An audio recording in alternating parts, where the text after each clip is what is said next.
আসসালামু আলাইকুম friends, welcome back. So viewers, কেমন আছেন সবাই? আশা করছি সবাই অনেক সুস্থ রয়েছেন এবং সুন্দর রয়েছেন। আমি রিজন বলছিলাম, আপনাদের মধ্যখানে আরেকটি ভিডিও নিয়ে উপস্থিত হয়ে গিয়েছি। সো ভিউয়ার্স, স্ক্রিনে একটি রেসিং পিজনের বেবি দেখতে পারতেছেন। এটা হচ্ছে সবজি রেসিং পিজনের বেবি, যেটাকে আমরা ব্লুবার বলে থাকি। দেখতে পারতেছেন সে কতটা ক্ষুধার্ত।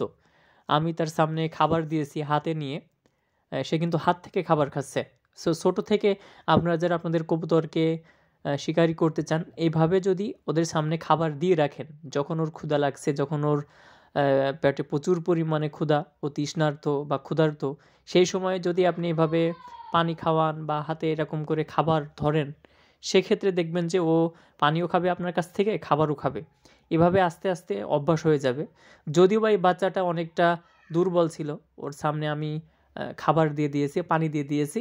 সো কন্টিনিউ আমার কাছ থেকে সে খাবার এবং পানি খায়, যার কারণে ওর সঙ্গে আমার একটা ভালো সম্পর্ক হয়ে গেছে। সো এইভাবে আপনারা আপনাদের রেসিং পিজনকে যদি কন্টিনিউ খাবার এবং পানি খাওয়ান, সেক্ষেত্রে অল্প সময়ের মধ্যে সে শিকারি হয়ে যাবে। আপনার পিছন পিছন সে উড়ে বেড়াবে, সে ফ্লাই করবে, আপনার ঘাড়ে এসে বসবে।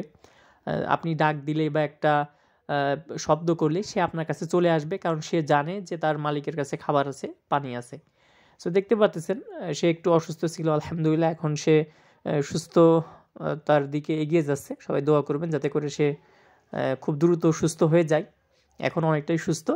সো দেখতে পারতেছেন সে কতটা ক্ষুধার্ত। আমার হাত থেকে সব খাবার খেয়ে ফেলার পরেও আবার নতুন করে খাবার খাচ্ছে। সো আজকে এই পর্যন্ত। আসসালামু আলাইকুম।